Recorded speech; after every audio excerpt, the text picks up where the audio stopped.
SIR শুরু হয়েছে বাংলায়। অনেকে আতঙ্কিত আছেন। মূলত আতঙ্কে আছেন কারা? যাদের নাম 2002 সালের ভোটার লিস্টে নেই, অথবা যাদের বাবা মায়ের নাম 2002 সালের ভোটার লিস্টে নেই।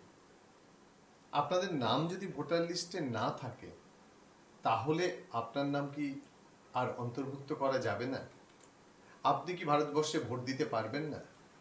এসআইআর এর মূল উদ্দেশ্য কিন্তু নতুন ভোটারকে অন্তর্ভুক্ত করা, এবং অবৈধ ভোটার যদি থাকে তাহলে তার নাম বাদ যাওয়া। আপনি কি অবৈধ ভোটার? আপনি তো নিজে জানেন যে আপনি বৈধ ভোটার, ভারতবর্ষের বৈধ নাগরিক।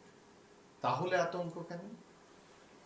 এসআইআর এর ক্ষেত্রে আপনার নাম যদি না থাকে 2002-এর ভোটার লিস্টে, তাহলে প্রথম অপশন হচ্ছে আপনার বাবা মায়ের নাম আছে কিনা। বাবা মায়ের নাম যদি থাকে তাহলে চিন্তা করার কোনো কারণ নেই। 1987 সালের আগে যাদের জন্ম তারা ভারতবর্ষের বৈধ ভোটার। সুতরাং তাকে নির্বাচন কমিশন নির্দেশিত কয়েকটি কাগজ রয়েছে, 11টি কাগজ, এবং বাকি একটি 12টি কাগজ, তার মধ্যে দুটো কাগজ দেখালেই আপনার নাম অন্তর্ভুক্ত হবে।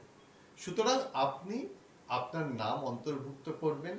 আপনার স্কুলের সার্টিফিকেট, আপনার চাকরির কাগজ, আপনার এসসি এসটি ওবিসি সার্টিফিকেট, আপনার আধার কার্ড, এবং আপনার যদি কোনো বার্থ সার্টিফিকেট থাকে তাহলে সেটা প্রামাণ্য হবে।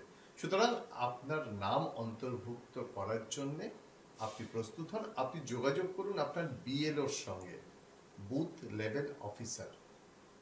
নভেম্বর মাসের 4 তারিখ থেকে ডিসেম্বর মাসের 4 তারিখ আপনাকে সহযোগিতা করার জন্য বিএলওরও থাকবে।